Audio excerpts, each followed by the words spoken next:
Assalamualaikum warahmatullahi wabarakatuh. Perkenalkan, nama saya Audatul Mutiin. Di sini saya akan mempresentasikan asas dan tujuan koperasi konvensional dan koperasi syariah. Dalam bahasa Inggris, asas sendiri biasanya itu disebut dengan cooperative principle yang berasal dari bahasa Latin, yakni principium yang artinya basis ataupun landasan. Dapat juga itu dikatakan sebagai cita-cita utama, kekuatan, dan peraturan dari organisasi. Prinsip koperasi juga mempunyai definisi suatu ide-ide yang abstrak yang merupakan petunjuk untuk membangun koperasi yang efektif dan tahan lama. Kemudian dicetuskan prinsip koperasi terbaru yang dikembangkan oleh International Cooperative Alliance atau Federasi Koperasi Non-Pemerintah Internasional. Federasi Koperasi Non-Pemerintah Internasional sendiri itu adalah keanggotaan yang bersifat terbuka dan juga sukarela, di mana mempunyai pengelolaan yang demokratif, partisipasi anggota dalam perekonomian, kebebasan dan otonomi, pelatihan, pengembangan pendidikan, dan juga informasi. Di Indonesia sendiri telah dibuat Undang-Undang Dasar Nomor 25 Tahun 1992 yang menjelaskan tentang perkoperasian.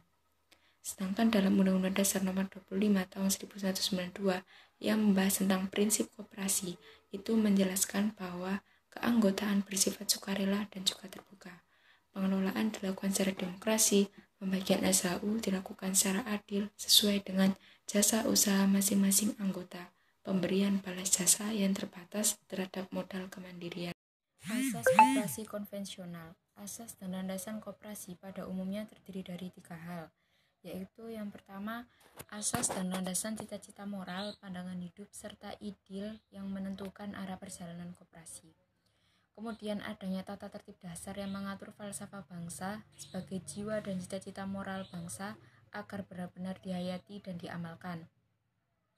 Dalam asas koperasi biasanya disebut landasan struktural, yaitu Undang-Undang Dasar 1945.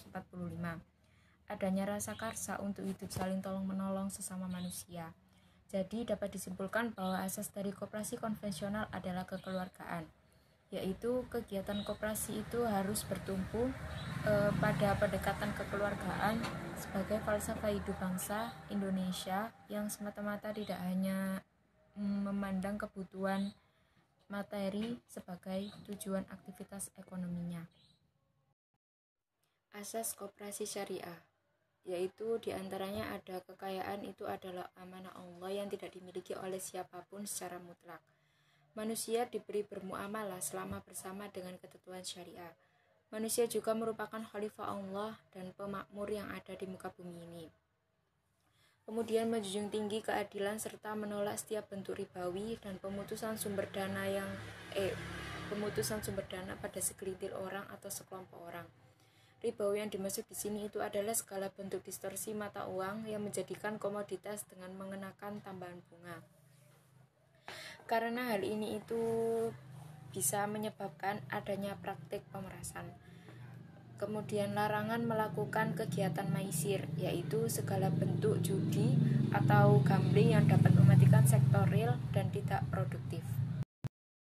Tujuan koperasi konvensional. Koperasi konvensional ini didirikan oleh para anggotanya atas dasar cita-cita bersama serta hak dan kewajiban antar anggota.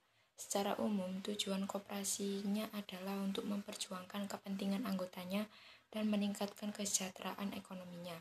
Karena anggota koperasi berbeda-beda, maka tujuan koperasi secara khusus itu disesuaikan dengan masalah ekonomi yang dihadapi para anggotanya.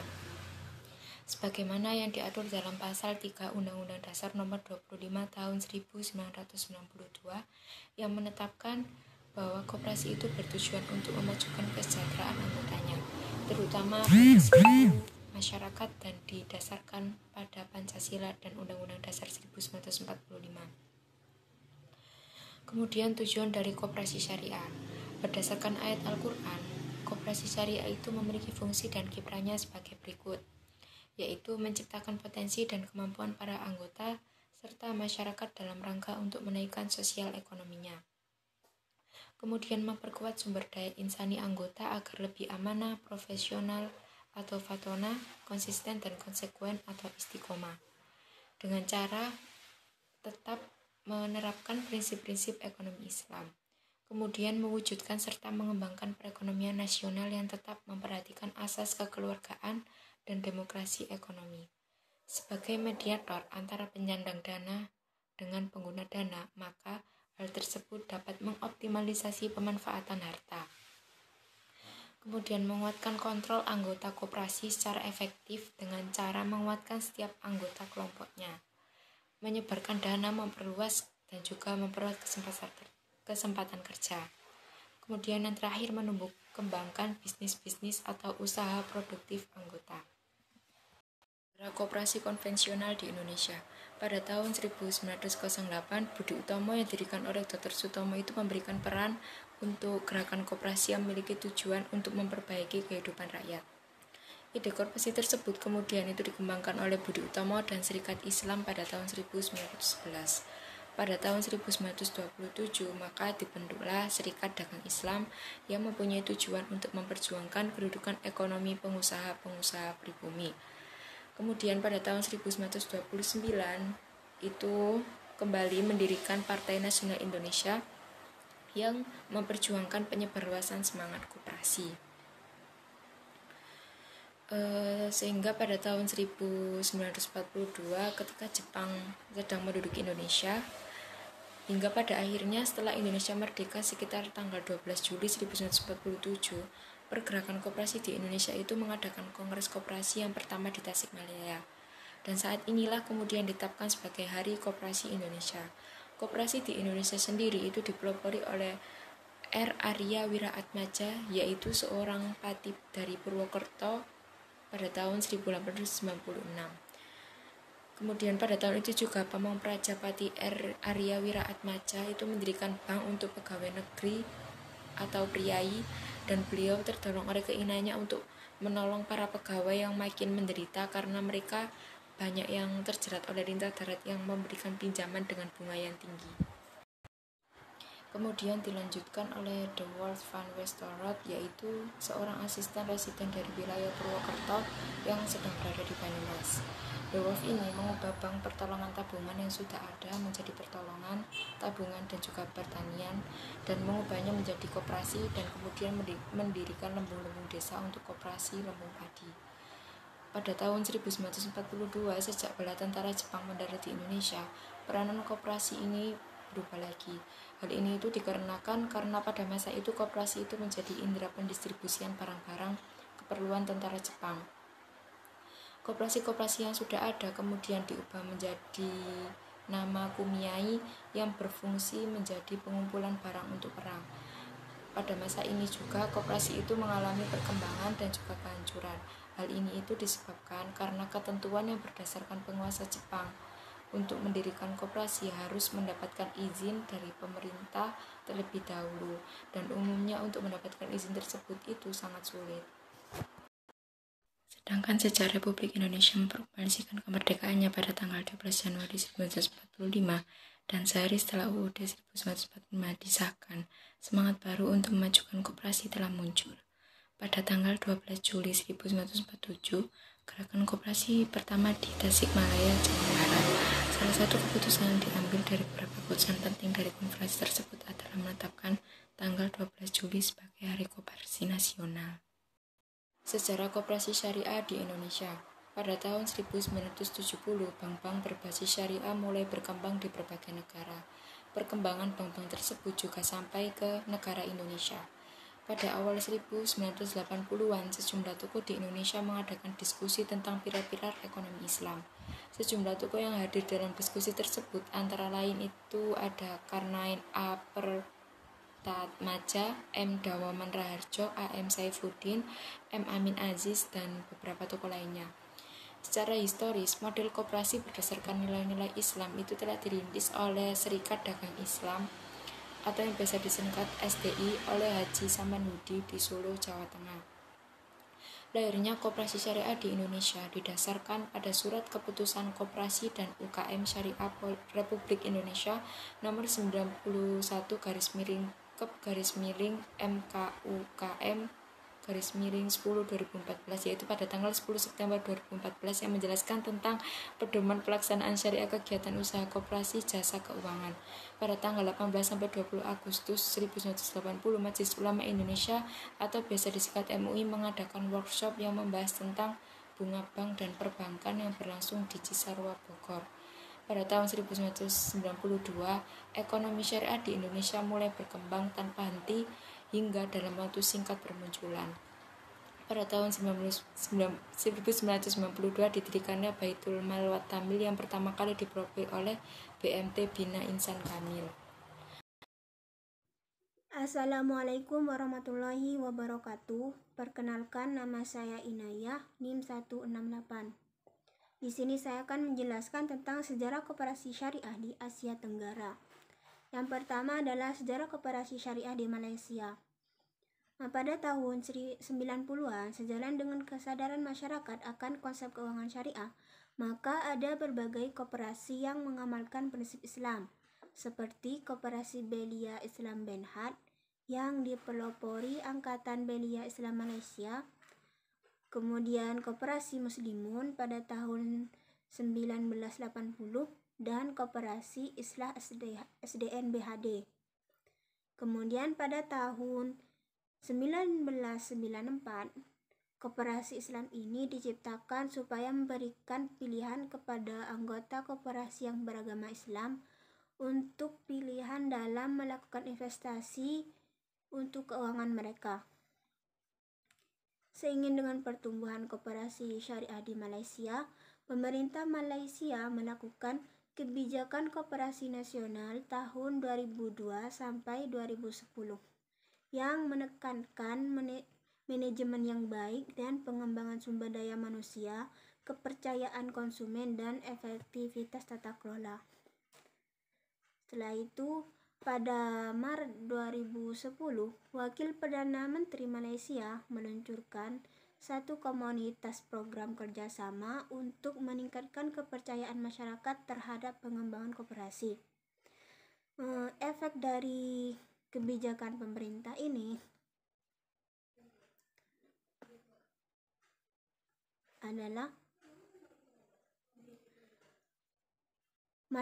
koperasi di Malaysia memiliki semangat yang tinggi untuk mempraktekkan manajemen yang baik untuk menciptakan tujuan yang telah ditetapkan oleh mereka. Yang kedua, sejarah koperasi syariah di Thailand.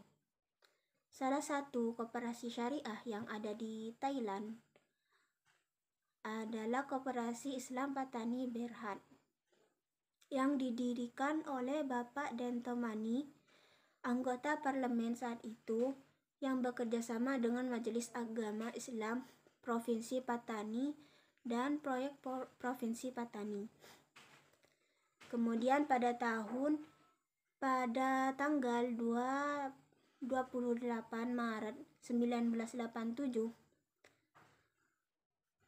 Patani mengadakan rapat dan seminar bersama untuk mengatasi masalah ekonomi, membangun ekonomi rakyat dan sosial, membantu mendorong pertumbuhan perekonomian dan perlindungan masyarakat di selatan Thailand, terutamanya masyarakat Muslim dari transaksi yang berunsurkan riba. Lalu Koperasi Islam Patani Benhad atau Koperasi Simpan Pinjam secara resmi terdaftar oleh pemerintah Thailand pada tanggal 28 Oktober 1987 di bawah Undang-Undang Kerjasama pada tahun 1968. Dan pada tanggal 17 Januari 2012, koperasi ini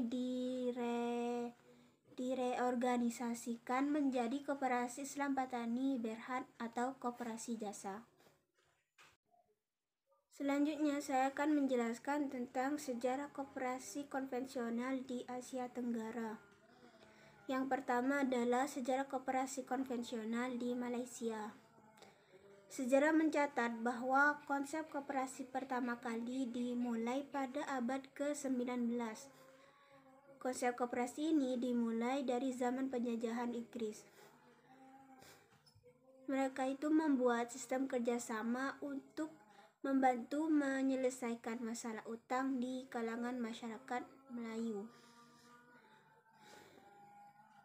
Lalu ketika UU Koperasi pertama kali mulai muncul pada tanggal 28 Juni 1922, maka koperasi berbasis kredit pertama didirikan dengan nama The Federate Malay State Post and Telegraph Cooperative Trade and Loans Society Limit.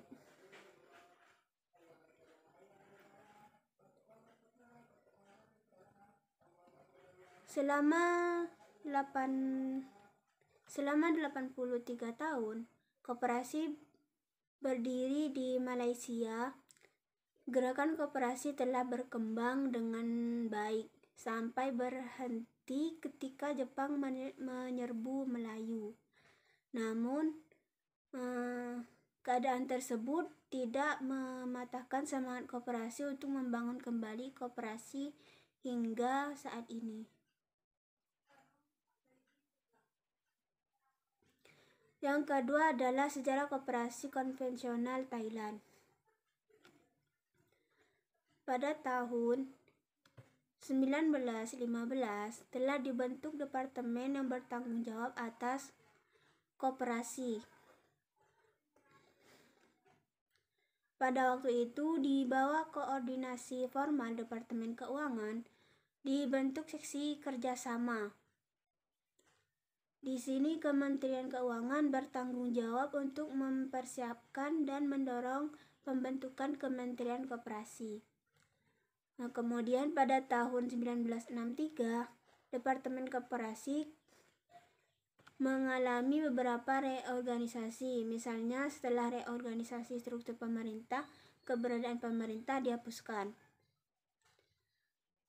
Kemudian direorganisasikan kembali pada tahun 1972. Kementerian Pembangunan Nasional dihapuskan dan diubah menjadi Kementerian Kerjasama Pertanian. Sekian dari saya. Wassalamualaikum warahmatullahi wabarakatuh.